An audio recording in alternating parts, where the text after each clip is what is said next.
સ્વામિનારાયણ ભગવાનની જય. નૂતન કથા પ્રારંભ એટલે કે મારું નૂતન સોપાન ભક્તોજનોના આનંદ માટે, હરિભક્તોના આનંદ ઉલ્લાસ માટે સદગુરુ શ્રી અક્ષરાનંદ સ્વામીની વાતો, અક્ષરાનંદ સ્વામીની વાતો ઉપર હવેથી આપને ઘરે બેઠા ભગવાનના લીલા ચરિત્રો, ભક્તોના ચરિત્રો, પરચાત ચમત્કારો, ઘણી બધી અવનવી વાતો મળશે કે તમે ઘણી વખત સત્સંગમાં હોવા છતાંય તમારે કાને આ વાતો નહીં આવી હોય એવી સરસ વાતો તમને આ અક્ષરાનંદ સ્વામીની વાતોના ઓડિયો કથાના માધ્યમથી ઘેર બેઠા મળશે.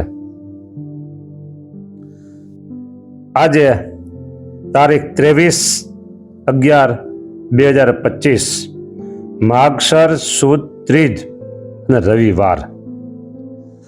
આજ રે આનંદ મારા અંગમાં મળ્યા મને પ્રગટ મહારાજ. એ આજ રે આનંદ મારા અંગમાં મળ્યા મને પ્રગટ મહારાજ. આવી વાતો છે. આજ આનંદ મારા અંગમાં મળ્યા પ્રગટ મહારાજ. હવે અક્ષરાનંદ સ્વામીની વાતો એની ઉપર આપણે કથાનો પ્રારંભ કરીએ તે પહેલા અક્ષરાનંદ સ્વામી કોણ હતા, એ ક્યાં મંદિરમાં રહેતા હતા, એમનું પ્રાગટ્ય ક્યારે થયું હતું, સત્સંગમાં એમણે શું સેવાઓ કરી હતી, સત્સંગમાં એમની ખ્યાતિ શું હતી વગેરે વિશેષ એમનું જીવન આપણે પહેલા એ જોશું.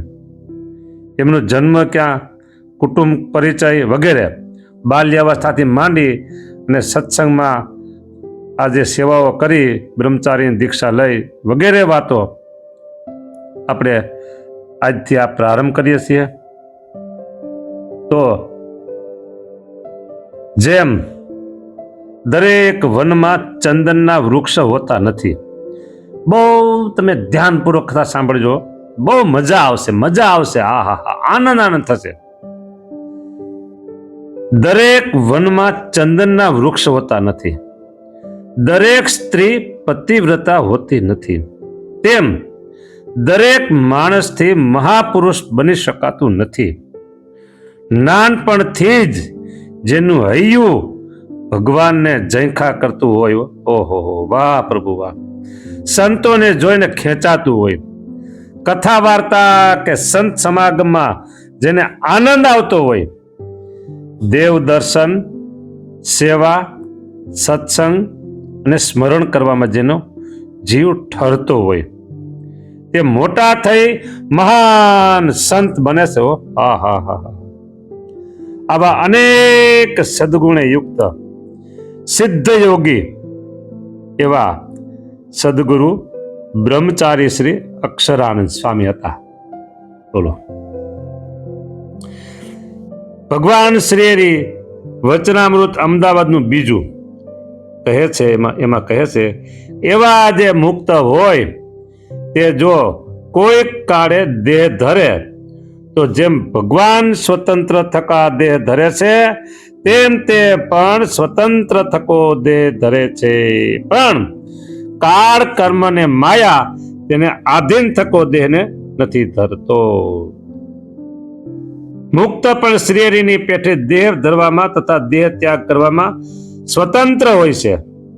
એટલે જ આ મુક્તાત્માએ જન્મ ધરવા માટે શ્રીહરિ જે તિથિએ અવની ઉપર પધાર્યા હતા એ જ તિથિ એમને પસંદ કરી. તેમણે સંવત 1901 એટલે ભગવાન શ્રી 1886 આ લોકમાંથી મનુષ્ય રૂપે અદ્રશ્ય થઈ ને પ્રતિમા રૂપે કાયમ માટે ગયા. 1886 બરાબર. એટલે અને આ 14 વર્ષ છે અને એક આવડા 1901 બરાબર, એટલે 15 વર્ષ કહેવાય. ચૈત્ર સુદ ભગવાન શ્રી હરિ અંતર્ધાન લીલા કરી ત્યાર પછી 15 વર્ષે આ સ્વામીનું પ્રાગટ્ય થયું. 1901 ચૈત્ર સુદ 9મીના રોજ ભાવનગર જિલ્લાના રોહિશાળા ગામમાં જન્મ ધારણ કર્યો. તેઓ જ્ઞાતિએ અવધીચ બ્રાહ્મણ હતા. તેમના પિતાનું નામ બેચરભાઈ ત્રિવેદી હતું. તેમનું પૂર્વાશ્રનું નામ રામકૃષ્ણ હતું. સામવેદ, વેદ કયો હતો? સામવેદ. શાખા કૌથમી, ગોત્ર સાવરણી. ભગવાન સ્વામિનારાયણ જે હતા ને એ જ બરાબર. અને ત્રિપર્વ ભાર્ગવ, સાવેતસ અને વૈતવ્ય. તેઓ શ્રીના પિતા બેચરભાઈ ત્રિવેદી જન્મ સિદ્ધ મુમુક્ષુ હતા. પિતા પણ મુમુક્ષુ હતા. ઓહો જો, હવે જે પિતા મુમુક્ષુ હોય ત્યાં સંતાનનો જે જન્મ થાય એમાં શું ખામી હોય કયો? બરાબર. પિતા પણ જન્મ સિદ્ધ મુમુક્ષુ હતા. હા, આગળ. અને સંત સેવા તથા સત્સંગ પરાયણ હતા. આ બેચરભાઈ મકનજીભાઈ ત્રિવેદીને બાળપણથી સત્સંગ થયો હતો. પિતાને પણ બાળપણથી સત્સંગ હતો. ઓહો. અને જ્યારે શ્રી હરિએ કાર્યાણીમાં મહારુદ્ર યજ્ઞ કર્યો ત્યારે બેચરભાઈ તેમના પિતા મકનજીભાઈ સાથે કાર્યાણી યજ્ઞના દર્શન કરવા માટે ગયેલા. બેચરભાઈ કાર્યાણી મહારાજે જે યજ્ઞ કર્યો ત્યારે યજ્ઞમાં દર્શન કરવા ગયા હતા પિતા મકનભાઈની સાથે, મકનજીભાઈની સાથે. બરાબર. તે યજ્ઞમાં, હવે સાંભળજો, તે યજ્ઞમાં, હા, કાર્યાણીના યજ્ઞમાં શિયાણી ગામના મહાન ભક્ત વિપ્ર શિવરામભાઈ ભટ્ટ એ પણ આવ્યા હતા. કે જે પાછળથી શિવરામભાઈ ભટ્ટ પાછળથી અખંડાનંદ બ્રહ્મચારી થયા હતા અને જેમણે શ્રી હરિ ચરિત્રમજા નામનો શ્રી હરિનો સર્વોપરી મહિમા અને મૂર્તિના વર્ણનો અજોડ ગ્રંથ કર્યો છે. આ શિવરામ ભટ્ટ બેચરભાઈના મામા થાય. એટલે કે આ સ્વામી શ્રી અખંડાનંદ સ્વામી એમના પિતા બેચરભાઈ, એમના મામા, આ પિતાના મામા શિવરામભાઈ. મામાએ ભાણાને સત્સંગ કરાવ્યો, એટલે શિવરામભાઈને, બેચરભાઈને. પછી તેમના પિતા મકનજીભાઈને પૂછ્યું. પિતા એટલે કોણ? બેચરભાઈના પિતા, એટલે કે આ સ્વામીશ્રીના દાદા. પૂછ્યું, આ બાળક બેચરને બાળકેશ કેમ રખાવ્યા છે? પિતા બહુ નાના, બાળકેશ રાખાય છે કે બાળકેશ કેમ રખાવ્યા છે? જા. ત્યારે મકનજીભાઈ કહે, હવે જા શબ્દનો અર્થ સમજાતો નથી. બાળક બે ત્રણ વખત જા જા આવ્યું, શોર્ટકટ નામ છે જા. જા કદાચ ને સારા થતા હોય, બરાબર, એટલે એમ કહેતા હોય જા. ત્યારે મકનજીભાઈ કહે, બહુચરાજીની માનતા રાખી છે, તે માનતા પૂરી કરીશ ત્યારે ઉતરાવીશ. આવી રીતે મકનજીભાઈએ બેચરભાઈના બાળકેશ ઉતરા બાબતની વાત કરી. એટલે શિવરામભાઈ, એટલે જે બેચરભાઈના મામા, શિવરામભાઈ કહે છે, મકનજીભાઈ, આ સ્વામિનારાયણ સર્વોપરી ભગવાન છે. તેમના દર્શન અને સેવા કરવાથી અનંત તીર્થોનું ફળ મળે. એ ભક્તો સાંભળો સાંભળો સાંભળો. એ મને જે વધારે ગમે છે ની વાત આવી હો. જોરદાર વાત આવી. સાંભળો સાંભળો.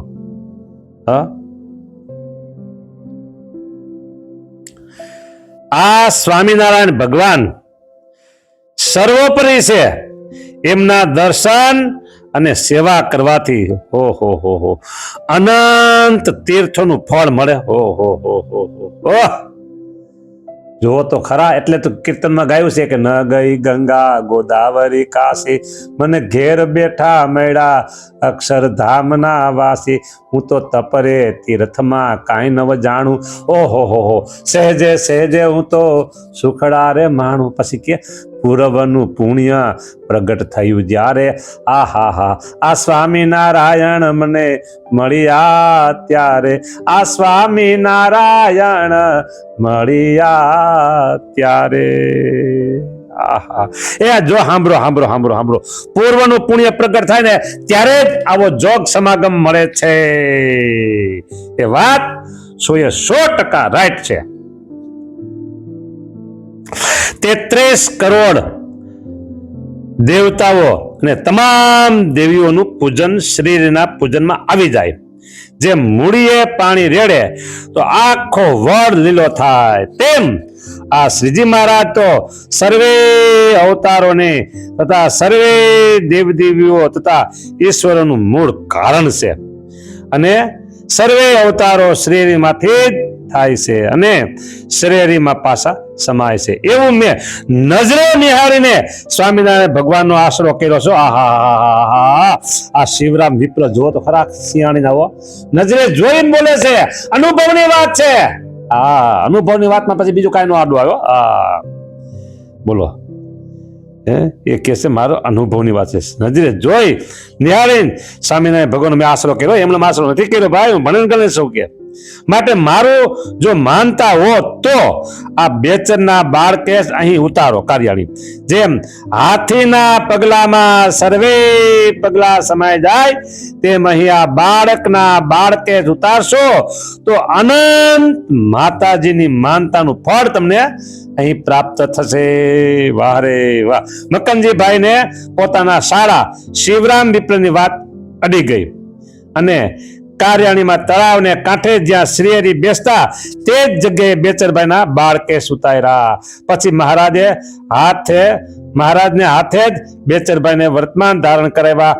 તે વખતે શ્રીહરિએ બાળક બેચરના મસ્તક ઉપર હાથ મૂકી આશીર્વાદ આપી કહેલું કે આ મોટો થઈ સારો સત્સંગી થશે. આ અક્ષરાંશ પિતાની વાત છે બધી. હજી સારો સત્સંગી થશે અને તેમનો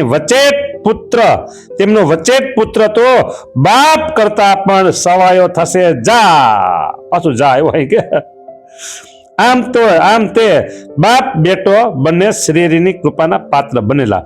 શ્રીજી અને સંતોના આશીર્વાદ લઈ તેઓ ઘેર આવ્યા, પરંતુ શ્રીહરિનો મહિમા બેચરભાઈના રોમ રોમમાં ઉતરી ગયો. ઓહો એ બેચરભાઈના રોમ રોમમાં ઉતરી ગયો. આપણે કેમ ન ઉતરે? ઉતરે જ નહીં. આપણે તો કેદીઓના કથા આવી સાંભળો છો, તો પાવરફુલ કથા સાંભળો છો. નાનપણથી તેના હૈયામાં શ્રીહરિની સર્વોપરી નિષ્ઠા, સેવા અને સત્સંગના ઊંડા બીજ રોપાયા. મોટા થતા તેમના લગ્ન થયા, પરંતુ તેમનું જીવન સદા ધર્મપરાયણ, સત્સંગ પરાયણ અને ભક્તિમય હતું. શ્રીહરિની કૃપાથી તેમને 3 પુત્રોનો જન્મ થયો. એક પેલા શંભુરામ, બીજા રામકૃષ્ણ એટલે આપણા સ્વામી અક્ષરાનંદ સ્વામી, અને ત્રીજા દેવશંકર. તેઓ પણ તેમના પિતાશ્રીની માફક સુસંસ્કારી હતા. તેમાંય રામકૃષ્ણ તો ઓહો નાનપણથી જ અતિ પ્રતિભાશાળી વ્યક્તિત્વ વાળા, સત્સંગ પ્રેમી અને સદગુણી હતા. અને આ રામકૃષ્ણ એ જ આપણા અક્ષરાનંદ સ્વામી બન્યા. અહીંયા આ કથાનું વાંચન જીવન ચરિત્ર હાલે છે. જીવન ચરિત્રની કથા છે ને હજી હાલશે, 3 દિવસ હાલશે કદાચ ને. અહીંયા પૂરું કરું છું. હું સંક્ષિપ્તમાં બીજી એક વાત થોડી કહી દઉં, હજી ટાઈમ છે એટલે ગલતી ન થાય.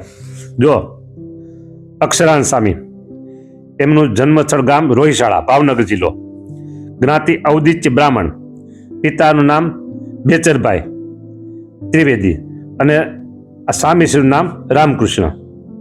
પિતા બેચરભાઈ એટલે સ્વામીશ્રીના દાદા મકનજીભાઈ, એટલે પિતાનું આખું નામ બેચરભાઈ મકનજીભાઈ ત્રિવેદી, બરાબર. અને જન્મસ્થિતિ મુક્ષ હતા. દાદાનું નામ મકનજીભાઈ આવી ગયું. એક કાર્યાણી યજ્ઞમાં ગયા હતા અને સાથે કોણ હતું? બેચરભાઈ, બહુ નાના, બરાબર. અને ત્યાં બાળકેશ ઉતરાવ્યા. યજ્ઞ સમયે શિયાળીના ભક્ત શિરોમણી શિવરામભાઈ ભટ્ટ એ પણ મીડા, કારણ કે આ મામા થાય. શિવરામભાઈ મામા કોના? મક્કનજીભાઈના. બરાબર. શિવરામભાઈ મામા થાય કેના? બેચરભાઈના. અને મક્કનજીભાઈના શાળા થાય. પાછળથી તેઓ અખંડાનંદ બ્રહ્મચારી બનેલા. કોણ? શિવરામભાઈ ભટ્ટ બેચરભાઈના મામા થાય. આ સંક્ષિપ્ત ફરીને તમને થોડીક માહિતી આપી. હવે આ કથાને વિરામ આપું છું. સર્વે ભક્તોને હૈયાના હેતથી જય સ્વામિનારાયણ હો. હા, તમે કથા સાંભળતા હો અને હું થોડીક તમારા વિશે આવી લાગણી દર્શાવું તો તમારા હૃદયમાં પણ આનંદ થાય.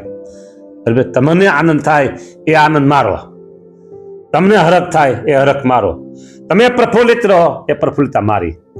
બસ તમને હું આનંદ આપું, હરખ આપો, પ્રફુલ્લિત થાય ને મને અનેક ગણું ફામું રિસ્પોન્સ મને મળ્યો ભગવાન તરફથી. હા, એટલે હું તમને કહું છું, ખાલી લપન ચપ્પન માટે નહીં, મુખ વાત હારી લગાડવા માટે નહીં, હું તમને હૈયાના હેતથી ભાવથી જય સ્વામિનારાયણ પાઠવું છું. વાલા ભક્તો સર્વે રાજી રહેજો, રાજી રહેજો, રાજી રહેજો. જય સ્વામિનારાયણ.